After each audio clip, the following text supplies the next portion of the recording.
ഞങ്ങളും ക്രൂശിക്കപ്പെട്ട ക്രിസ്തുവിനെ പ്രസംഗിക്കുന്നു. ദൈവത്തിന് സ്തോത്രം. യാക്കോബിൻ്റെ ലേഖനം 5-ാം അധ്യായത്തിൻ്റെ ആദ്യത്തെ ചില വാക്യങ്ങൾ നമുക്ക് വായിച്ച് കേൾക്കാം. അല്ലയോ ധനവാന്മാരെ, നിങ്ങളുടെ മേൽ വരുന്ന ദുരിതങ്ങൾ നിമിത്തം കരഞ്ഞ് മുറയിടുവീൻ. നിങ്ങളുടെ ധനം ദ്രവിച്ചും ഉടുപ്പ് പുഴുവരിച്ചും പോയി. നിങ്ങളുടെ പൊന്നും വെള്ളിയും കറ പിടിച്ചു. ആ കറ നിങ്ങളുടെ നേരെ സാക്ഷിയാകും. അത് തീ പോലെ നിങ്ങളുടെ ജഡത്തെ തിന്നുകളയും. അന്ത്യകാലത്ത് നിങ്ങൾ നിക്ഷേപങ്ങളെ ശേഖരിച്ചിരിക്കുന്നു. ദൈവത്തിന് സ്തോത്രം. യാക്കോബ് ശ്ലീഹ ചില താക്കീതുകൾ തരികയാണ്. നമുക്കറിയാം, യാക്കോബിൻ്റെ ലേഖനം ആത്മീയ പക്വതയെ ആസ്പദമാക്കിയുള്ള ലേഖനമാണ്. ആത്മീയ പക്വത, സ്പിരിച്വൽ മെച്യൂരിറ്റി, ആത്മീയ പക്വത. ഒരു പക്വതയുള്ള വിശ്വാസി പ്രായോഗിക ജീവിതം എങ്ങനെയാണ് നയിക്കുന്നത് എന്നതിനെക്കുറിച്ചുള്ള വളരെ വ്യക്തമായ ചില നിർദ്ദേശങ്ങളും പ്രബോധനങ്ങളുമാണ് ഈ ലേഖനത്തിൽ അപ്പോസ്തലൻ തരുന്നത്. പ്രായോഗിക ജീവിതം അത് വലിയ പ്രസക്തിയുണ്ട്. നമുക്കൊരു തത്വങ്ങൾ പഠിച്ചു എന്നുള്ളതുകൊണ്ട് പ്രയോജനമില്ല. നമുക്ക് പലർക്കും തത്വങ്ങളറിയാം, ചില പ്രമാണങ്ങളറിയാം, വേദപുസ്തക സത്യങ്ങളും അറിയാം. പക്ഷേ അതുകൊണ്ട് മാത്രം പ്രയോജനമില്ല. നമ്മുടെ ജീവിതത്തിൽ പ്രായോഗിക തലത്തിൽ അത് അനുഭവമാക്കിയെടുക്കണം. പ്രായോഗിക ജീവിതത്തിൽ അനുഭവമാക്കണം. നാം അനുഭവിച്ചെടുക്കണം. അറിഞ്ഞെടുക്കുകയല്ല, അനുഭവിക്കണം. ക്രിസ്തീയ ജീവിതം അറിവിൻ്റെ ജീവിതമല്ല, അനുഭവത്തിൻ്റെ ജീവിതമാണ്. അനുഭവം സമാധാനം, സന്തോഷം, സ്നേഹം, വിനയം, ലളിത ജീവിതം, താഴ്മ, വിധേയത്വം, അനുസരണശീലം, എല്ലാവരെയും ശ്രേഷ്ഠരായി എണ്ണുന്ന സ്വഭാവം, മറ്റുള്ളവരെ മാനിക്കുകയും ആദരിക്കുകയും ചെയ്യുന്ന സ്വഭാവം, ഇങ്ങനെ ഏറ്റവും ശ്രേഷ്ഠമായ പല സ്വഭാവങ്ങൾ, അതെല്ലാം നമ്മുടെ ദൈനംദിന ജീവിതത്തിൽ നമുക്ക് പ്രായോഗികമാക്കി എടുക്കേണ്ടതാണ്. വളരെ ശ്രേഷ്ഠമായ ആശയങ്ങൾ മനസ്സിൽ സ്വരുക്കൂട്ടി വച്ചിരിക്കുന്നവരും പലപ്പോഴും പ്രായോഗിക തലങ്ങളിൽ പരാജയപ്പെടുന്നു. നല്ല ശ്രേഷ്ഠമായ തത്വചിന്തകളുണ്ട്, നല്ല പഠിപ്പുണ്ട്, നല്ല അറിവുണ്ട്, നല്ല പാണ്ഡിത്യമുണ്ട്. പക്ഷേ പ്രായോഗിക തലത്തിലേക്ക് വരുമ്പോഴേക്കും അവർ പരാജയമാണ്. സ്നേഹശൂന്യമായ പെരുമാറ്റങ്ങൾ, അഹങ്കാരത്തോടുള്ളതായ സംസാരങ്ങൾ, ധിക്കാരപൂർവമായ സമീപനങ്ങൾ, ആർക്കും വിനയപ്പെടാതെ ഹുങ്കോടുകൂടി പെരുമാറുകയും അധികാരത്തിൻ്റെ മതമത്ത് പിടിച്ച് അധികാരത്തിൻ്റെ ഭയാനകമായ ഭ്രാന്ത് പിടിച്ച് തോന്നിയതുപോലെ പ്രവർത്തിക്കുകയൊക്കെ ചെയ്യുന്ന ആളുകൾ ധാരാളമുണ്ട്. അവിടെ പ്രായോഗിക തലത്തിൽ അവർ പരാജയമാണ്. പ്രായോഗിക തലത്തിൽ നാം വിജയിക്കണമെങ്കിൽ ക്രിസ്തുവിൻ്റെ സ്വഭാവത്തോട് നാം അനുരൂപപ്പെട്ടു വരണം. ഒരൊറ്റ ദിവസം കൊണ്ട് പൂർത്തിയാകുമെന്ന് ഒരിക്കലും പറയാനൊക്കുകയില്ല. നമ്മുടെ ജീവിതത്തിൽ ക്രിസ്തുവിൻ്റെ സ്വഭാവത്തോട് നാം അനുരൂപപ്പെട്ട് വരണം. ഓരോ ദിവസവും നമ്മുടെ സ്വഭാവത്തിൽ ആ മാറ്റം വന്നുകൊണ്ടിരിക്കണം. ഒരു എളിമ, ഒരു താഴ്മ, മറ്റുള്ളവരെല്ലാം ആദരിക്കുന്ന സ്വഭാവം, എന്നേക്കാൾ ശ്രേഷ്ഠരാണ് മറ്റുള്ളവരെന്ന് കണക്കാക്കുന്ന സ്വഭാവം, മറ്റുള്ളവരുടെ നന്മയെ ആഗ്രഹിക്കുന്ന സ്വഭാവം, ഒരുപക്ഷെ എന്നെക്കുറിച്ച് എതിരായി ചിന്തിക്കുന്നതോട് പോലും സൗമനസ്യത്തോടെയുള്ളതായ പെരുമാറ്റം, എതിരാളികളായിട്ട് കരുതുന്ന ആളുകളോട് പോലും വളരെ വിനയപൂർവ്വം പെരുമാറുകയും അവരുടെ നന്മയെ ആഗ്രഹിക്കുകയും ചെയ്യുന്ന സ്വഭാവം, ഇതെല്ലാം ശ്രേഷ്ഠമായ ഈ സ്വഭാവങ്ങൾ പ്രായോഗിക തലത്തിൽ വരേണ്ടതാണ്. അത് കുടുംബജീവിതത്തിൽ വരണം, നമ്മുടെ സമൂഹ ജീവിതത്തിൽ വരണം, നമ്മുടെ സഭാജീവിതത്തിൽ വരണം. എവിടെയും ആകത്തുക സ്നേഹം എന്നൊരൊറ്റ കാര്യത്തിൽ നമുക്ക് ഊന്നി നിൽക്കാം. സ്നേഹം. യാക്കോബ് ശ്ലീഹ തൻ്റെ ഈ ലേഖനത്തിൽ ചുരുങ്ങിയ അധ്യായങ്ങളേ ഉള്ളൂ, 5 അധ്യായമേ ഉള്ളൂ. പക്ഷേ ഈ ലേഖനത്തിൽ എത്ര വിശദമായിട്ടാണ് ഈ കാര്യങ്ങൾ പറയുന്നത്. പ്രായോഗിക ജീവിതം ലളിതമാണ്, ആർക്കും വായിച്ചാൽ മനസ്സിലാകും. വലിയ തത്വചിന്തകളൊന്നുമില്ല, വായിച്ച് മനസ്സിലാക്കാവുന്നതേ ഉള്ളൂ. തീർച്ചയായും നിങ്ങൾ ഈ ലേഖനം ഇടയ്ക്കിടയ്ക്ക് വായിക്കണം. ഒരിക്കലൊന്നും വായിച്ചു പോയാൽ പോരാ, ഇടയ്ക്കിടയ്ക്ക് വായിക്കണം. ഇവിടെ പറയുന്നു, അല്ലയോ ധനവാന്മാരെ, നിങ്ങളുടെ മേൽ വരുന്ന ദുരിതങ്ങൾ നിമിത്തം കരഞ്ഞു മുറയിടുവീൻ. ഇത് വായിക്കുമ്പോൾ പെട്ടെന്ന് നമുക്കൊരു അമ്പരപ്പ് തോന്നും. ഇപ്പോൾ ധനവാന്മാർക്ക് ദുരിതം വരാൻ പോകുന്നു. അല്ലയോ ധനവാന്മാരെ, നിങ്ങളുടെ മേൽ വരുന്ന ദുരിതങ്ങൾ നിമിത്തം കരഞ്ഞു മുറയിടുവീൻ. അപ്പോൾ ധനം ഉണ്ടാകുന്നത് കുഴപ്പമാണ്, പണം ഉണ്ടാകുന്നത് കുഴപ്പമാണ്. കാരണം ദുരിതം വരാൻ പോകുന്നു. പെട്ടെന്ന് അങ്ങനെയാണ് നമുക്ക് ചിന്ത വരികയുള്ളൂ. അല്ലയോ ധനവാന്മാരെ, നിങ്ങളുടെ മേൽ വരുന്ന ദുരിതങ്ങൾ നിമിത്തം കരഞ്ഞ് മുറയിടുവീൻ. നിങ്ങളുടെ ധനം ദ്രവിച്ചും ഉടുപ്പ് പുഴുവരിച്ചും പോയി. നിങ്ങളുടെ പൊന്നും വെള്ളിയും കറ പിടിച്ചു, ആ കറ നിങ്ങളുടെ നേരെ സാക്ഷിയാകും. അത് തീ പോലെ നിങ്ങളുടെ ജഡത്തെ തിന്നുകളയും. അന്ത്യകാലത്ത് നിങ്ങൾ നിക്ഷേപങ്ങളെ ശേഖരിച്ചിരിക്കുന്നു. അപ്പോൾ നിക്ഷേപങ്ങൾ ശേഖരിക്കാൻ പാടില്ല, പണം സമ്പാദിക്കാൻ പാടില്ല, സമ്പത്തുണ്ടാകാൻ പാടില്ല എന്നൊക്കെ ആയിരിക്കുമോ ദൈവത്തിന് പരിശുദ്ധാത്മാവ് ആഗ്രഹിക്കുന്നത്? എന്തായിരിക്കും? അല്ലയോ ധനവാന്മാരെ, നിങ്ങളുടെ മേൽ വരുന്ന ദുരിതങ്ങൾ നിമിത്തം കരഞ്ഞു മുറയിടുകയും. ഈ ഒരൊറ്റ വാക്യം വെച്ച് നമുക്ക് ഒരു നിഗമനത്തിലെത്താൻ സാധിക്കുകയില്ല. ഈ ഒരൊറ്റ വാക്യത്തിന്മേൽ ഊന്നി നിന്നുകൊണ്ട് ഒരു തീരുമാനത്തിലെത്താൻ നമുക്ക് സാധിക്കുകയില്ല. തീരുമാനത്തിലെത്താൻ സാധിക്കണമെങ്കിൽ നാം മനസ്സിലാക്കണം, ഈ ധനവാന്മാരെന്ന് വേദപുസ്തകം പറയുന്ന പ്രയോഗത്തിൻ്റെ അർത്ഥതലങ്ങൾ എന്തെല്ലാമെന്ന് നാം മനസ്സിലാക്കണം. ധനവാൻ, കർത്താവ് തന്നെ പറഞ്ഞിട്ടുണ്ട്. മർക്കോസിന് സുവിശേഷം നമുക്ക് എടുക്കാം. മർക്കോസിന് ശേഷം 10-ാം അധ്യായവും വായിക്കാം. 21-ാം വാക്യം വായിച്ച്. യേശു അവനെ നോക്കി അവനെ സ്നേഹിച്ചു. ഒരു കുറവ് നിനക്കുണ്ട്, നീ പോയി നിനക്കുള്ളത് എല്ലാം വിറ്റ് ദരിദ്രർക്ക് കൊടുക്ക, എന്നാൽ നിനക്ക് സ്വർഗത്തിൽ നിക്ഷേപമുണ്ടാകും. പിന്നെ വന്നെന്നെ അനുഗമിക്ക എന്ന് പറഞ്ഞു. അവൻ വളരെ സമ്പത്തുള്ളവനാകൊണ്ട് ഈ വചനത്തിങ്കൽ വിഷാദിച്ച് ദുഃഖിതനായി പോയിക്കളഞ്ഞു. യേശു ചുറ്റും നോക്കി തൻ്റെ ശിഷ്യന്മാരോട്, സമ്പത്തുള്ളവർ ദൈവരാജ്യത്തിൽ കടക്കുന്നത് എത്ര പ്രയാസമെന്ന് പറഞ്ഞു. യേശു ചുറ്റും നോക്കി തൻ്റെ ശിഷ്യന്മാരോട്, സമ്പത്തുള്ളവർ ദൈവരാജ്യത്തിൽ കിടക്കുന്നത് എത്ര പ്രയാസം എന്ന് പറഞ്ഞു. അവൻ്റെ ഈ വാക്കിനാൽ ശിഷ്യന്മാർ വിസ്മയിച്ചു. എന്നാൽ യേശു പിന്നെയും, മക്കളെ, സമ്പത്തിൽ ആശ്രയിക്കുന്നവർ ദൈവരാജ്യത്തിൽ കിടക്കുന്നത് എത്ര പ്രയാസം. മക്കളെ, സമ്പത്തിൽ ആശ്രയിക്കുന്നവർ ദൈവരാജ്യത്തിൽ കിടക്കുന്നത് എത്ര പ്രയാസം. സമ്പത്തിൽ ആശ്രയിക്കുന്നവർ, സമ്പത്തുള്ളവർ ദൈവരാജ്യത്തിൽ കിടക്കുന്നത് എത്ര പ്രയാസം എന്ന് പറഞ്ഞിട്ട് കർത്താവിൻ്റെ എക്സ്പ്ലനേഷൻ, അതിൻ്റെ വിസ്തീർണം പറയുകയാണ്. സമ്പത്തുള്ളവർ ദൈവരാജ്യത്തിൽ കിടക്കുന്നത് പ്രയാസമാണെന്ന് കർത്താവ് പറഞ്ഞു. ഒട്ടകം സൂചിക്കൊഴികൂടെ കിടക്കുന്നത് പോലെയാണെന്ന് സമ്പത്തുള്ളവർ കിടന്നു പോവുക, ദൈവരാജ്യത്തിൽ പ്രവേശിക്കുക. എന്നാൽ കർത്താവ് വിശദീകരിച്ച് തരികയാണ്, മക്കളെ, അങ്ങനെയല്ല, നിങ്ങൾ കാര്യം ഗ്രഹിക്കൂ. സമ്പത്തിൽ ആശ്രയിക്കുന്നവർ ദൈവരാജ്യത്തിൽ കിടക്കുന്നത് എത്ര പ്രയാസം. അപ്പോൾ വേദപുസ്തക പ്രകാരം ധനവാൻ എന്ന് പറയുന്നത് ധനത്തിൽ ആശ്രയിക്കുന്നവനാണ്, ധനത്തിൽ ലക്ഷ്യം വയ്ക്കുന്നവനാണ്, ധനത്തെ മുൻനിരയിൽ കാണുന്നവനാണ്, മുഖ്യമായ പരിഗണന ധനത്തിന് കൊടുക്കുന്നവനാണ്. ഒന്നുമില്ലാത്തവനും വേദപുസ്തക പ്രകാരം ധനവാനായിരിക്കും, കാരണം അവൻ ധനത്തിൽ ആശ്രയിക്കുന്നു. ഒരുപക്ഷെ ഈ ലോകത്ത് ജീവിക്കാൻ പ്രയാസമില്ലാതെ വലയുന്നൊരു മനുഷ്യനും വേദപുസ്തകപ്രകാരം സമ്പന്നനായിരിക്കും, കാരണം അവൻ സമ്പത്തിൽ ആശ്രയിക്കുന്നു. സമ്പത്തേ ശരണം, ധനമേ ശരണം, പണമേ ശരണം എന്നുള്ള രീതിയിലായിരിക്കും ജീവിക്കുന്നത്. ഒരാൾ കപ്പലിൽ യാത്ര ചെയ്യുകയായിരുന്നു. കപ്പലിൽ പോകുന്ന മനുഷ്യൻ ഒരു ദിവസം, പല ദിവസങ്ങളിലുള്ള യാത്രയാണ്, ഒരു ദിവസം അദ്ദേഹം അവിടെ കപ്പലിൽ തന്നെയുള്ള വേറെ ഏതോ ഒരു ക്യാബിനിൽ പോയിട്ട് വന്നപ്പോൾ അദ്ദേഹം കിടന്നിരുന്ന ആ ക്യാബിനിലെ അതെല്ലാം അവിടെ കാണുന്നില്ല, അതൊന്നും കാണുന്നില്ല, അത് എവിടെയോ ആരോ എടുത്തുകൊണ്ട് പോയി. അദ്ദേഹം അമ്പരപ്പോടെ ഓടി നടന്നു. എവിടെയാണ് എൻ്റെ മുറിയിലെ ഷീറ്റ് എവിടെയാണ്? അന്വേഷിച്ച് നടന്നപ്പോൾ അതിലെ ജോലിക്കാർ പറഞ്ഞു, അത് കടലിലേക്ക് എറിഞ്ഞു കളഞ്ഞു. അതെന്താ എറിഞ്ഞു കളഞ്ഞത്? അല്ല, മുറിയൊന്ന് വൃത്തിയാക്കാനായിട്ട് ഈ പഴകിയ ഷീറ്റെല്ലാം എറിഞ്ഞു കളഞ്ഞ് പുതിയ ഷീറ്റ് ഇടാനായിട്ടാണ്. അദ്ദേഹം അവിടെ മോഹാലസ്യപ്പെട്ട് വീണു.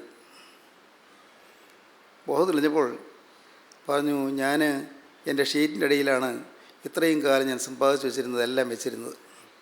ഇത്രയും കാലം ഞാൻ സമ്പാദിച്ച എൻ്റെ സമ്പത്തെല്ലാം, അതെല്ലാം ഞാൻ ഒരു ബാഗിനകത്താക്കി വെച്ചിരുന്നത് എൻ്റെ ഷീറ്റിൻ്റെ ഇടയിലാണ്. അയ്യോ, ഇനി അത് തിരിച്ചു കിട്ടില്ലല്ലോ. ആ സമ്പത്തുള്ളതായ അയാളുടെ ആശ്രയം, ഏതൊരു മനുഷ്യനും സമ്പത്ത് നഷ്ടപ്പെട്ടാൽ വേദന വരില്ലെന്നല്ല, ദുഃഖം വരാം. നഷ്ടം വരുമ്പോൾ തീർച്ചയായിട്ടും ദുഃഖം വരും, മനുഷ്യനല്ലേ, വരും. പക്ഷേ ആ സമ്പത്തിലുള്ളതായ ആശ്രയം ആ മനുഷ്യനെ നിരാശയിൽ ആഴ്ത്തിക്കളഞ്ഞു. സമ്പത്തിലുള്ളതായ ആശ്രയം കൊണ്ട് അദ്ദേഹത്തിൻ്റെ സുബോധം പോലും പോയി. ജീവിതം കഷ്ടപ്പാടിലായി, യാതനയിലായി, ദുരിതത്തിലായി. സമ്പത്തിൽ ആശ്രയിച്ചു. കർത്താവ് ഇത് പറയുന്നത് ഒരു പ്രത്യേക സംഭവത്തോടനുബന്ധിച്ചാണ്. ഒരു പ്രമാണിയായ മനുഷ്യൻ കർത്താവിൻ്റെ അടുക്കൽ വന്ന് മുട്ടുകുത്തി. സാധാരണ പ്രമാണിമാരൊന്നും കർത്താവിൻ്റെ അടുക്കൽ വരാറില്ല. നാട്ടിലെ പ്രമാണികളോ പള്ളിയിലെ പ്രമാണിമാരോ അവരാരും കർത്താവിൻ്റെ മുമ്പിൽ വരാറില്ല. യെരൂശലേം ദേവാലയത്തിൽ എത്രയോ യഹൂദ ശ്രേഷ്ഠന്മാരുണ്ട്, പരീശ പ്രമാണിമാരുണ്ട്. അവരാരും യേശുവിൻ്റെ അരികിലേക്ക് വരുന്നത് യേശുവിനെ നമസ്കരിക്കാനും യേശുവിന് മുമ്പിൽ മുട്ടുകുത്തുവാനും ഒന്നുമല്ല. അവരഥവാ വന്നാൽ പോലും യേശുവിന് എന്തെങ്കിലും കുറ്റമുണ്ടോ എന്ന് നോക്കാനാണ് വരുന്നത്. കുറ്റം നോക്കാൻ, നിരീക്ഷിക്കാൻ വരുന്നവരാണ്. അന്ന് ഈ പ്രമാണി വന്നത് അങ്ങനെയൊന്നുമല്ല. വളരെ നല്ല നിർമ്മലമായ ഉദ്ദേശത്തോടുകൂടിയാണ് വന്നത്, നിഷ്കളങ്കമായ ഉദ്ദേശത്തോടുകൂടി. അദ്ദേഹം വന്നു യേശുവിന് മുമ്പിൽ മുട്ടുകുത്തി. ചോദിച്ചു, കർത്താവേ, ഗുരു, ഞാൻ നിത്യജീവനെ പ്രാപിക്കാൻ എന്താ ഞാൻ ചെയ്യേണ്ടത്? നിത്യജീവനെ പ്രാപിക്കണമെന്നുണ്ട്, എനിക്ക് നിത്യസ്വർഗം വേണമെന്നുണ്ട്. അപ്പോൾ നിത്യസ്വർഗം, സ്വർഗത്തെക്കുറിച്ച് വിശ്വാസമുള്ള ആളാണ്. സ്വർഗത്തിലെത്തുക എന്നുള്ളത് ജീവിതത്തിലൊരു ലക്ഷ്യമാക്കി വെച്ചിരിക്കുന്ന ആളാണ്. അതിനെന്താണ് ചെയ്യേണ്ടതെന്ന് അറിയാനുള്ള ആഗ്രഹമുള്ള ആളാണ്. ഗുരു, ഞാൻ എന്താ ചെയ്യേണ്ടത്? നിത്യജീവൻ പ്രാപിക്കണമെന്നുണ്ട്, ഞാൻ എന്താ ചെയ്യേണ്ടത്? കർത്താവ് പറഞ്ഞു, കൽപ്പനകൾ പ്രമാണിക്കുക. അവൻ പറഞ്ഞു, ഗുരു, ഞാനത് ചെറുപ്പം മുതലേ പ്രമാണിച്ചു പോരുന്നു. എല്ലാ കൽപ്പനകളും, ദൈവത്തിൻ്റെ വചനത്തിൽ പറഞ്ഞിരിക്കുന്ന ന്യായപ്രമാണ കൽപ്പനകൾ എല്ലാം ഞാൻ ചെറുപ്പം മുതലേ പ്രമാണിച്ചു പോരുന്നു.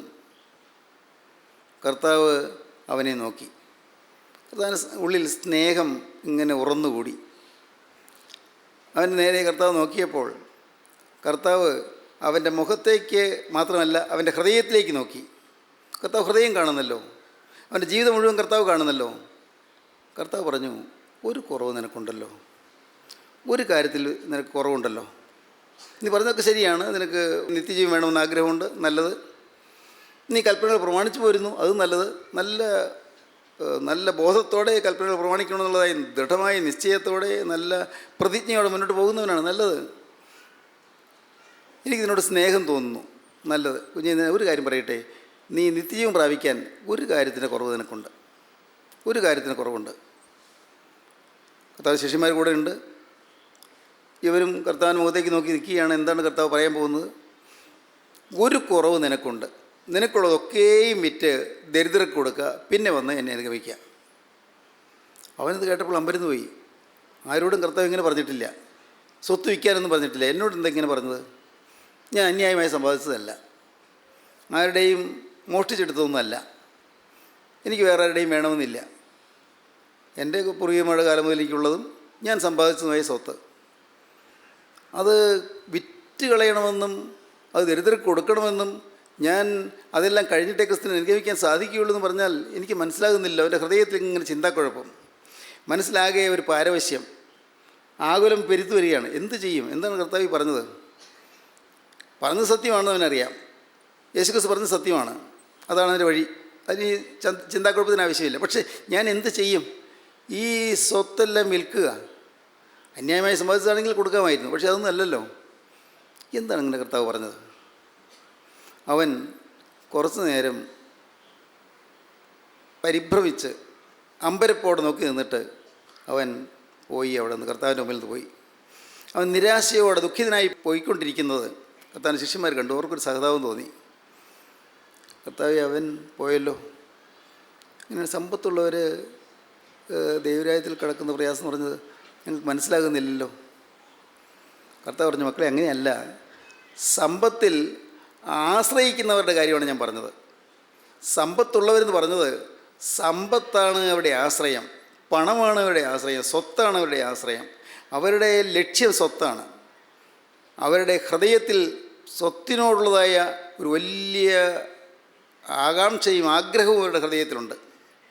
സ്വത്തിനോടുള്ളതായ അറ്റാച്ച്മെൻറ്റ്, അതിനോടുള്ളതായ ബന്ധം അവരുടെ ഹൃദയത്തിലുണ്ട്. അത് വിട്ടുപോകുന്നില്ല. പണം എന്നുള്ളത് അവരുടെ ഹൃദയത്തിൽ നിൽക്കുന്നു. അന്യായമായി സമ്പാദിക്കുന്നതല്ല, വേറെ ആരുടെയും വേണമെന്ന് ആഗ്രഹിച്ചല്ല. പക്ഷേ എങ്കിലും പണത്തിൻ്റെ ഒരു അടിമത്വം, പണം അവരുടെ യജമാനാണ്. അങ്ങനെയുള്ളവർ, അവരാണ് ദൈവരാജ്യം അവകാശമാക്കാൻ പ്രയാസമുള്ളത്. കർത്താവ് പറഞ്ഞു. നമുക്ക് വായിക്കാം, ഒന്നുകൂടി വായിക്കാം. 10-ാം അധ്യായത്തിൻ്റെ 17-ാം വാക്യം മുതൽ വായിക്കാം. അവൻ പുറപ്പെട്ട് യാത്ര ചെയ്യുമ്പോൾ ഒരുവൻ ഓടി വന്നവൻ്റെ മുമ്പിൽ മുട്ടുകുത്തി, നല്ല ഗുരു, നിത്യജീവനെ അവകാശമാക്കുവാൻ ഞാൻ എന്തു ചെയ്യണമെന്ന് അവനോട് ചോദിച്ചു. അതിന് യേശു, എന്നെ നല്ലവനെന്ന് പറയുന്നതെന്ത്? ദൈവം ഒരുവനല്ലാതെ നല്ലവൻ ആരുമില്ല. കൊല ചെയ്യരുത്, വ്യഭിചാരം ചെയ്യരുത്, മോഷ്ടിക്കരുത്, കള്ളസാക്ഷ്യം പറയരുത്, ചതിക്കരുത്, നിന്റെ അപ്പനെയും അമ്മയെയും ബഹുമാനിക്ക എന്നീ കൽപ്പനകളെ നീ അറിയുന്നുവല്ലോ എന്ന് പറഞ്ഞു. അവൻ അവനോട്, ഗുരോ, ഇതൊക്കെയും ഞാൻ ചെറുപ്പം മുതൽ പ്രമാണിച്ചു പോരുന്നുവെന്ന് പറഞ്ഞു. യേശു അവനെ നോക്കി അവനെ സ്നേഹിച്ചു. ഒരു കുറവ് നിനക്കുണ്ട്. നീ പോയി നിനക്കുള്ളത് എല്ലാം വിറ്റ് ദരിദ്രർക്ക് കൊടുക്ക. എന്നാൽ നിനക്ക് സ്വർഗത്തിൽ നിക്ഷേപമുണ്ടാകും. പിന്നെ വന്ന് എന്നെ അനുഗമിക്ക എന്ന് പറഞ്ഞു. അവൻ വളരെ സമ്പത്തുള്ളവനാകൊണ്ട് ഈ വചനത്തിങ്കൽ വിഷാദിച്ച് ദുഃഖിതനായി പോയിക്കളഞ്ഞു. യേശു ചുറ്റും നോക്കി തൻ്റെ ശിഷ്യന്മാരോട്, സമ്പത്തുള്ളവർ ദൈവരാജ്യത്തിൽ കടക്കുന്നത് എത്ര പ്രയാസമെന്ന് പറഞ്ഞു. അവൻ്റെ ഈ വാക്കിനാൽ ശിഷ്യന്മാർ വിസ്മയിച്ചു. എന്നാൽ യേശു പിന്നെയും, മക്കളെ, സമ്പത്തിൽ ആശ്രയിക്കുന്നവർ ദൈവരാജ്യത്തിൽ കടക്കുന്നത് എത്ര പ്രയാസം! ധനവാൻ ദൈവരാജ്യത്തിൽ കടക്കുന്നതിനേക്കാൾ ഒട്ടകം സൂചിക്കുഴയോടെ കടക്കുന്നത് എളുപ്പമെന്ന് ഉത്തരം പറഞ്ഞു. അവർ ഏറ്റവും വിസ്മയിച്ചു. എന്നാൽ രക്ഷ പ്രാപിപ്പാൻ ആർക്ക് കഴിയുമെന്ന് തമ്മിൽ തമ്മിൽ പറഞ്ഞു. യേശു അവരെ നോക്കി, മനുഷ്യർക്ക് അസാധ്യം തന്നെ, ദൈവത്തിന് അല്ലാതാനും ദൈവത്തിന് സകലവും സാധ്യമല്ലോ എന്ന് പറഞ്ഞു. ദൈവത്തിന് സ്തോത്രം. വളരെ വ്യക്തമായി ദൈവത്തിൻ്റെ വചനം നമുക്ക് ഗൗരവമേറിയ ചില ആശയങ്ങൾ പറഞ്ഞു തരികയാണ്. ഏതിലാണോ നമ്മുടെ ആശ്രയം, അതാണ് നമ്മുടെ വിഗ്രഹം. ഏതിലാണോ നമ്മുടെ ആശ്രയം? മക്കളിലാണോ ആശ്രയം? മക്കൾ നമ്മുടെ വിഗ്രഹമാണ്. പണത്തിലാണോ ആശ്രയം? പണം നമ്മുടെ വിഗ്രഹമാണ്. ജോലിയിലാണോ ആശ്രയം? ജോലി നമ്മുടെ വിഗ്രഹമാണ്. നമ്മുടെ ബാങ്ക് ബാലൻസിലാണല്ലോ നമ്മുടെ ആശ്രയം? ബാങ്ക് ബാലൻസ് നമ്മുടെ വിഗ്രഹമാണ്. നമ്മുടെ ആരോഗ്യത്തിലാണോ നമ്മുടെ ആശ്രയം? ആരോഗ്യം നമ്മുടെ ഒരു വിഗ്രഹമാണ്. നമ്മുടെ കഴിവുകളിലോ നമ്മുടെ നൈപുണ്യങ്ങളിലോ ആണോ നമ്മുടെ ആശ്രയം? അത് നമ്മുടെ വിഗ്രഹമാണ്. ഒരിക്കലും യേശുക്രിസ്തുവിനേക്കാൾ കൂടുതൽ ഒന്നിനെയും സ്നേഹിച്ചു പോകരുത്. വളരെ ഗൗരവമായ കാര്യമാണ്. യേശുക്രിസ്തുവാണ് നമ്മുടെ വാസ്തവത്തിൽ ആരാധനാപാത്രം. യേശുക്രിസ്തുവിലാണ് നാം മുഴുവൻ സങ്കേതവും കണ്ടെത്തുന്നത്. മുഴുവൻ ആശ്രയവും യേശുക്രിസ്തുവിലാണ്. യേശുക്രിസ്തു ഉണ്ടെങ്കിൽ പണമുണ്ട്, യേശുക്രിസ്തു ഉണ്ടെങ്കിൽ ആരോഗ്യമുണ്ട്, യേശുക്രിസ്തു ഉണ്ടെങ്കിൽ ജോലിയുണ്ട്, യേശുക്രിസ്തു ഉണ്ടെങ്കിൽ സമാധാനമുണ്ട്. ക്രിസ്തുമയമായിരിക്കും നമ്മുടെ ജീവിതം. ക്രിസ്തു കേന്ദ്രീകൃതമായിരിക്കും നമ്മുടെ ജീവിതം. യേശുക്രിസ്തു. പ്രിയപ്പെട്ടവരെ, നിങ്ങളുടെ ജീവിതത്തിലേക്ക് നിങ്ങൾ തിരിഞ്ഞു നോക്കൂ. ഒരു സെക്കൻഡ് നേരം നിങ്ങൾ നോക്കൂ, നിങ്ങളുടെ ആശ്രയം എന്തിലാണ്? എൻ്റെ മാതാപിതാക്കളെക്കാൾ കൂടുതൽ ഞാൻ യേശുവിനെ സ്നേഹിക്കുന്നു. എൻ്റെ മാതാപിതാക്കളെക്കാൾ കൂടുതൽ ഞാൻ യേശുവിനെ സ്നേഹിക്കുന്നു. എൻ്റെ ഭാര്യയേക്കാൾ കൂടുതൽ ഞാൻ യേശുവിനെ സ്നേഹിക്കുന്നു. എൻ്റെ ഭർത്താവിനേക്കാൾ കൂടുതൽ ഞാൻ യേശുവിനെ സ്നേഹിക്കുന്നു. എൻ്റെ മക്കളെക്കാൾ കൂടുതൽ ഞാൻ യേശുവിനെ സ്നേഹിക്കുന്നു. ഇത് പറയാൻ എളുപ്പമാണ്, പക്ഷേ അത് ജീവിതത്തിൽ അനുഭവമാക്കുവാൻ വളരെ പ്രയാസമാണ്. കാരണം നമുക്ക് തോന്നും ഞാൻ യേശുവിനെ സ്നേഹിക്കുന്നു, മറ്റുള്ള എല്ലാവരിനേക്കാളും കൂടുതൽ യേശുവിനെ സ്നേഹിക്കുന്നുവെന്ന്. പക്ഷേ ഒരു കാര്യം നിങ്ങൾ മനസ്സിലാക്കൂ, ഒരു പരിശോധനാഘട്ടം വരുമ്പോൾ, ടെസ്റ്റ് കേസ് വരുമ്പോൾ നിങ്ങൾക്ക് മനസ്സിലാകും നിങ്ങൾക്ക് ഏതാണ് ആശ്രയമെന്ന്. നിങ്ങളുടെ വീടാണോ, നിങ്ങളുടെ സ്വത്താണോ, നിങ്ങളുടെ ജോലിയാണോ, നിങ്ങളുടെ പണമാണോ, നിങ്ങളുടെ ജീവിതത്തിൽ നിങ്ങൾക്ക് ലഭിക്കുന്നതായ സൗകര്യങ്ങളാണോ, ഏതാണ് നിങ്ങളുടെ ആശ്രയം നിങ്ങൾക്ക് മനസ്സിലാകും. ഏതെങ്കിലും ഒരു കാര്യത്തിൽ നമുക്ക് ക്ഷീണം വന്നാൽ അപ്പോൾ നമ്മുടെ ഉള്ളം പിടയുന്നത് കാണാം. ഏതെങ്കിലും കാര്യത്തിൽ നമുക്ക് ബലഹീനത വന്നാൽ ഉള്ളം പിടയുന്നു. അതിന് കാരണം അത് നമ്മുടെ ആശ്രയമാണ്. മക്കളില്ലാത്തവരുണ്ട്.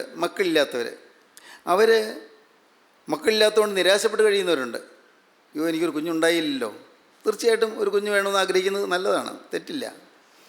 പക്ഷേ യേശുക്രിസ്തുവിനേക്കാൾ കൂടുതൽ ഒരു കുഞ്ഞിനെ നമുക്ക് കിട്ടിയിട്ട് കാര്യമില്ല. യേശുക്രിസ്തുവിനോട് കൂടെ ഒരു ശിശു ഉണ്ടെങ്കിൽ നല്ലത്. ഇല്ലേ, എനിക്ക് ഈ ജീവിതത്തിൽ ഒരു കുഞ്ഞില്ലെങ്കിലും, ഒരു വിവാഹം നടന്നില്ലെങ്കിലും, എൻ്റെ കർത്താവേ, എൻ്റെ ജീവിതത്തിൽ എനിക്ക് സമ്പത്തില്ലെങ്കിലും, എനിക്കൊരു നല്ല തൊഴിലില്ലെങ്കിലും, എൻ്റെ യേശുവേ, എനിക്ക് നീ മാത്രം മതി. നീ എൻ്റെ ജീവിതത്തിന് നാഥനായിരിക്കണം. നീ എൻ്റെ കർത്താവായിരിക്കണം. നീ എൻ്റെ ഉടയവനായിരിക്കണം. നീ എൻ്റെ ഹൃദയത്തിൽ വസിക്കണം. നാഥ, നീ മതി എനിക്ക്. യേശു മതി എനിക്ക്. ദൈവത്തിന് സ്തോത്രം. ഈ ഒരു വ്യക്തമായ ബോധ്യം നിങ്ങൾക്കുണ്ടെങ്കിൽ നിങ്ങൾക്ക് ജയിച്ച് മുന്നോട്ട് പോകാം. ആത്മീയ ജീവിതത്തിൽ ജയിച്ച് മുന്നേറാം. ദൈവത്തിന് സ്തോത്രം. നിങ്ങളുടെ ജീവിതത്തിലെ വിഗ്രഹങ്ങളെല്ലാം ഉടച്ചു കളയുക. യേശുവിനേക്കാൾ കൂടുതൽ എന്തിനെയെല്ലാം നിങ്ങൾ വിഗ്രഹമായി കൽപ്പിക്കുന്നു, അഥവാ ഏതിനെയെല്ലാം നിങ്ങൾ ആശ്രയിക്കുന്നുവോ, അതെല്ലാം നിങ്ങളുടെ ഹൃദയത്തിൽ മാറ്റിക്കളയുക. യേശുവേ, എനിക്ക് നിൻ്റെ സാന്നിധ്യം വേണം. യേശുവേ, എനിക്ക് നിൻ്റെ കൃപ വേണം. യേശുവേ, നിൻ്റെ വ്യക്തിത്വം എൻ്റെ ഹൃദയത്തോട് അലിഞ്ഞു ചേരണം. യേശുവെ ഇതിൻ്റെ സ്വഭാവം എൻ്റെ ഹൃദയത്തിൽ ലയിച്ചു ചേരണം. യേശുവെ നീ എന്നിൽ വസിക്കണം. ദൈവത്തിന് സ്തോത്രം. പ്രിയപ്പെട്ടവരെ, ഈ ഒരു ആഗ്രഹം നിങ്ങളുടെ ഹൃദയത്തിൽ ഉണ്ടായാൽ നിങ്ങൾക്ക് ജയിക്കാം. നിങ്ങൾക്ക് ജയിച്ചേച്ച് മുന്നോട്ട് പോകാം. ദൈവത്തിന് സ്തോത്രം. ഇവിടെ നാം വായിച്ചത് എന്താണ്? വായിച്ചത് യേശു അവനെ നോക്കി അവനെ സ്നേഹിച്ചു. കാരണം അവൻ പറഞ്ഞതൊക്കെ ശരിയാണ്. കൽപ്പനകൾ പ്രമാണിക്കുന്നു. അവൻ കൽപ്പനകൾ പ്രമാണിക്കുന്നു മാത്രമല്ല, അവൻ ചെറുപ്പം മുതലേ അത് പ്രമാണിച്ച് പോരുന്നു. ബാല്യം മുതലേ ശീലമാണ് അവന്. കൽപ്പനകളെല്ലാം പ്രമാണിക്കുന്നു. ഒന്ന് നോക്കിയാൽ, നമ്മുടെ ജീവിതത്തിലേക്ക് നോക്കിയാൽ ദൈവത്തിൻ്റെ വചനത്തിലുള്ളതായ കൽപ്പനകളെല്ലാം നാം പ്രമാണിക്കുന്നുണ്ടോ? എത്രയോ തവണ കൽപ്പനകൾ നാം ലംഘിച്ചിട്ടുണ്ട്. എത്രയോ തവണ തെറ്റുകൾ പറ്റിയിട്ടുണ്ട്. ഈ ചെറുപ്പക്കാരൻ ബാല്യം മുതലേ അതെല്ലാം അനുഷ്ഠിച്ചു പോയെന്ന് പറയുന്നത് എത്ര ഉയർന്ന ചിന്താഗതിയാണ്, എത്ര ഉയർന്ന നിലവാരമാണ്. യേശു അവൻ നോക്കി അവനെ സ്നേഹിച്ചു. സത്യമാണ്. അവൻ്റെ ഹൃദയത്തിൽ നിഷ്കളങ്കമായ ഉദ്ദേശമുണ്ട്. നിത്യജീവൻ പ്രാപിക്കണമെന്ന് നല്ല ആഗ്രഹം. കർത്താവിന് സന്തോഷമായി. യേശു അവനെ നോക്കി അവനെ സ്നേഹിച്ചു. യേശു അവനെ സ്നേഹിച്ചതുകൊണ്ട് യേശു എന്ത് ചെയ്യുന്നു? അവനോട് പറഞ്ഞു കൊടുക്കുകയാണ്, കർത്താവ് നിനക്കൊരു കുറവുണ്ട്. ഒരു കുറവുണ്ട് എന്ന് ചൂണ്ടിക്കാണിക്കുന്നതാണ് സ്നേഹം. ദൈവത്തിന് സ്തോത്രം. യേശു അവനെ സ്നേഹിച്ചു. നിനക്കൊരു കുറവുണ്ട്. പലപ്പോഴും നമ്മുടെ ഉള്ളം പിടയ്ക്കുന്നൊരു കാര്യമാണത്. നമ്മുടെ കുറവ് ആരെങ്കിലും ചൂണ്ടിക്കാണിച്ചാൽ നമുക്ക് ഇഷ്ടപ്പെടില്ല. മനുഷ്യനങ്ങനെയാണ്. നമ്മുടെ കുറവുകൾ ചൂണ്ടിക്കാണിക്കുന്നു. എൻ്റെ കുറവ് കാണിക്കാൻ ഈ പറയുന്നയാൾക്ക് കുറവില്ലാതെയാണോ? പറയുന്നയാൾക്ക് എന്നെ ഉദ്ദേശിക്കാൻ തക്കവണ്ണം തന്നെയുള്ള എന്താ അദ്ദേഹത്തിനുള്ളത്? ഇങ്ങനെയെല്ലാമുള്ള ചിന്തകൾ നമ്മുടെ മനസ്സിൽ വരും. നിങ്ങൾ മനസ്സിലാക്കൂ, ജീവിതത്തിൽ നമ്മെ ഒരാൾ സ്നേഹിക്കുന്നെങ്കിൽ നമ്മുടെ കുറവുകൾ ചൂണ്ടിക്കാണിച്ചു തരും. കുറവുകളോ തെറ്റുകളോ ഉണ്ടെങ്കിൽ ചൂണ്ടിക്കാണിച്ചു തരുന്നതാണ് സ്നേഹം. കാരണം അത് തിരുത്തി മുന്നോട്ട് പോകാൻ സാധിക്കും. ഏറ്റവും നിശ്ചിതമായി കുറവുകൾ ചൂണ്ടിക്കാണിച്ചു തരുന്നത് നമ്മൾ ഏറ്റവും അധികം സ്നേഹിക്കുന്നവർക്കേ പറ്റൂ. അവിടെ വൈരാഗ്യമല്ല, പകയല്ല, വിദ്വേഷമല്ല, കൃത്യമായിട്ട് നമ്മുടെ തെറ്റുകൾ ചൂണ്ടിക്കാണിച്ചു തരുന്നത് നമ്മെ സ്നേഹിക്കുന്നതുകൊണ്ടാണ്. ദൈവത്തിൻ്റെ പരിശുദ്ധാത്മാവ് എല്ലാ കാലത്തും അങ്ങനെ ചെയ്യുന്നത്. ദൈവത്തിൻ്റെ പരിശുദ്ധാത്മാവ് മനുഷ്യനെ ശുദ്ധീകരിക്കുന്നതാണ്. മനുഷ്യൻ്റെ ഹൃദയത്തെ ശുദ്ധീകരിക്കുന്നതാണ്. നമ്മുടെ കുറവുകൾ എല്ലാം കാണിച്ചു തരുന്നതാണ്. നമ്മുടെ പോരായ്മകൾ ചൂണ്ടിക്കാണിച്ചു തരുന്നതാണ്. അപ്പോൾ നാം പിടയ്ക്കരുത്. ദൈവത്തിൻ്റെ ആത്മാവ് നമ്മുടെ തെറ്റുകൾ ചൂണ്ടിക്കാണിച്ചു തരുമ്പോൾ നാം സംഭ്രമിക്കരുത്, നാം ഭയപ്പെടരുത്, അപ്പോൾ നാം തളരരുത്. നേരെമറിച്ച് അപ്പോഴാണ് നാം പ്രസന്നരാകേണ്ടത്. പ്രസന്നത. ഭാഗ്യമായല്ലോ, ഞാൻ ഇതുവരെയും ചിന്തിക്കാത്തൊരു കുറവ് എനിക്കുണ്ടല്ലോ, ഞാൻ ചിന്തിക്കാത്ത ചില വശങ്ങൾ എൻ്റെ ജീവിതത്തിലുണ്ടല്ലോ. ദൈവത്തിന് സ്തോത്രം. ദൈവത്തിൻ്റെ വലിയ നാമം മഹത്വപ്പെടട്ടെ. എൻ്റെ ആത്മീയ ജീവിതത്തിൽ എനിക്ക് ലഭിച്ച ഒരു മഹാഭാഗ്യം, വളരെ കൃത്യമായി എൻ്റെ ജീവിതത്തിലെ കുറവുകൾ ഒരു പരിശുദ്ധനായ ദൈവപുരുഷൻ കാണിച്ചു തന്നു. എൻ്റെ ജീവിതത്തിലെ പോരായ്മകൾ കാണിച്ചു തന്നു. എന്നോട് കർക്കശമായി ഇടപെട്ടു, വളരെ കർശനമായി ഇടപെട്ടു. ഭാരം തോന്നാവുന്ന രീതിയിൽ തന്നെ എനിക്ക് ഇപ്പോൾ തോന്നുന്നു. പക്ഷേ അന്ന് എനിക്ക് ഭാരവും തോന്നിയില്ല, ഒരു പ്രയാസം തോന്നിയില്ല. ഞാൻ എളിമപ്പെട്ടു, ഞാൻ വിനയപ്പെട്ടു. ഭാഗ്യം. അങ്ങനെ ശുദ്ധീകരിച്ച് കർത്താവ് ഇങ്ങനെ ഓരോ അവസരങ്ങൾ പയ്യെ പിടിച്ച് നടത്തിക്കൊണ്ട് വരികയായിരുന്നു. ഇന്നും തെറ്റുകൾ മാറിയെന്ന് പറയാൻ ഒരിക്കലും സാധിക്കുകയില്ല. കാരണം മനുഷ്യൻ്റെ ജീവിതത്തിൽ അവസാന നിമിഷം വരെയും തെറ്റുകൾ രൂപാന്തരപ്പെടുത്തി, തെറ്റുകൾ മാറ്റി ശുദ്ധീകരണം പ്രാപിച്ചുകൊണ്ടേയിരിക്കണം. അതൊരു വളരെ ദീർഘമായൊരു പ്രക്രിയയാണ്. നമ്മുടെ ജീവിതത്തിൽ എന്നും ശുദ്ധീകരണം എന്നുള്ളത് നമ്മുടെ ലക്ഷ്യമായിരിക്കണം. തിരുത്താനുണ്ടല്ലോ എന്ന്.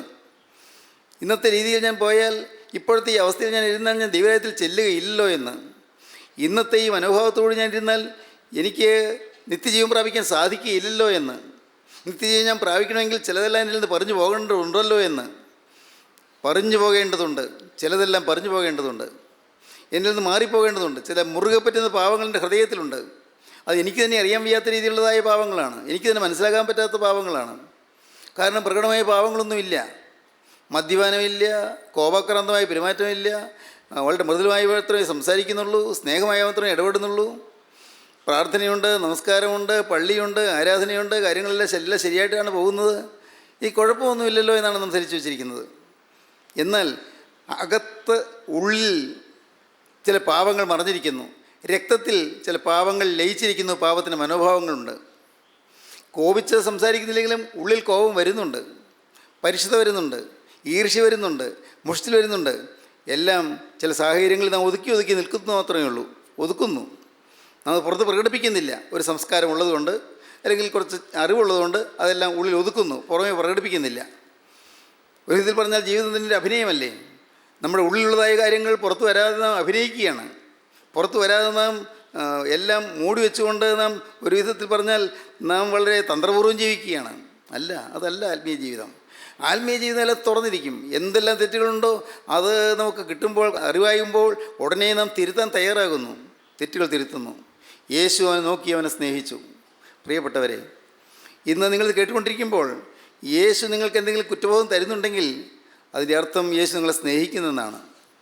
നമ്മുടെ ഈ കൂട്ടായ്മയിൽ നിങ്ങൾ ശ്രദ്ധിച്ചാൽ കാണാം, ഒരിക്കലും ഒരു കാരണവശാലും ഒരിക്കൽ പോലും ആരുടെയും ജീവിതത്തിലെ നന്മകൾ എടുത്ത് പറയുന്നില്ല. ഓരോരുത്തരെയും തെറ്റുകളെ ചൂണ്ടിക്കാണിക്കുന്നത്. ഈ കൂട്ടായ്മയിൽ വരുമ്പോൾ കിട്ടുന്നത് എന്താണ്? പാവബോധമാണ് കിട്ടുന്നത്. പോരല്ലോ എന്നാണ്. നിങ്ങൾ ശ്രദ്ധിച്ചിട്ടുണ്ടെങ്കിൽ കാണാം. വർഷങ്ങളായി ഞാൻ അനുഭവിക്കുന്ന കാര്യമാണ് പറയുന്നത്. കൂട്ടായ്മയിൽ വരുമ്പോൾ, വചനം കേൾക്കുമ്പോൾ ലഭിക്കുന്നത് പാവബോധമാണ്. ഉള്ളിൽ നീറ്റലാണ്, ഉള്ളിൽ കുത്തുകൊള്ളുകയാണ്, ഹൃദയത്തിൽ മുറിവേൽക്കുകയാണ്.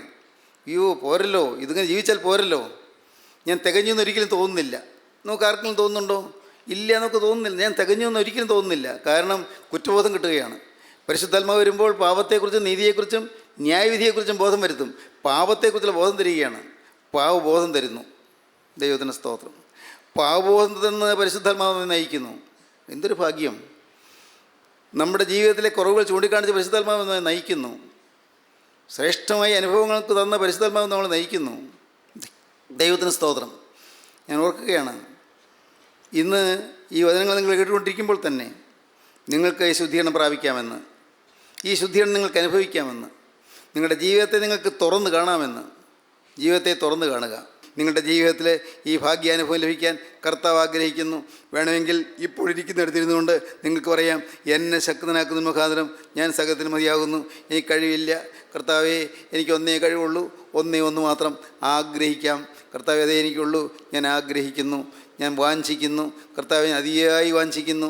ഒറ്റയ്ക്കൊരു കാര്യം, കർത്താവേ, നീ എൻ്റെ ഹൃദയത്തിൽ വാഴണം. നീ എൻ്റെ ജീവിതത്തിലേക്ക് എഴുന്നള്ളി വരണം. ഗോകുൽത്തായിലെ കുരിശിൽ വരിച്ച രക്ഷക, നീ കുരിശിൽ നിന്ന് ഇറങ്ങി എൻ്റെ ഹൃദയത്തിലൊന്ന് വാഴണം. അരിമത്തിക്കാരൻ യോസേപ്പിൻ്റെ കല്ലറയിൽ കിടന്ന് രക്ഷകനായ യേശുവേ, നീ എൻ്റെ ഹൃദയത്തിൽ വന്ന് എൻ്റെ ഹൃദയത്തിൽ നീ ശയിക്കണം. ദൈവത്തിന് സ്തോത്രം. കാരുണ്യവാനായ ഞങ്ങളുടെ സ്വർഗീയ പിതാവേ, ഈ മനോഹരമായ സമയത്തിനായി ഞങ്ങൾ നിന്നെ സ്തുതിക്കുന്നു. തിരുസാന്നിധ്യം ഞങ്ങൾക്ക് ദാനമായി തന്നതിനായി ഞങ്ങൾ നിന്നെ സ്തുതിക്കുന്നു. അപ്പോൾ ഞങ്ങൾ അർഹിക്കാത്ത അനുഗ്രഹങ്ങളും അനുഭവങ്ങളും തരുന്നതിനായി ഞങ്ങൾ നിന്നെ സ്തുതിക്കുന്നു. എൻ്റെ കർത്താവേ, യേശുവിൻ്റെ സ്നേഹം തിരിച്ചറിയാൻ ഈ മക്കളുടെ ഹൃദയങ്ങളെ തുറക്കണമേ. യേശുവിൻ്റെ കുരിശിലെ സ്നേഹത്തിൻ്റെ അത്ഭുതം അനുഭവിപ്പാൻ ഈ മക്കൾക്ക് എല്ലാവർക്കും സൗഭാഗ്യം നൽകണമേ. അത് രണ്ടാമത്തെ വരവിന് വേണ്ടി എല്ലാവരും ഒരുക്കണമേ. യേശുവിൻ നാമത്തിൽ തന്നെ. ആമീൻ. ഹല്ലേലൂയ.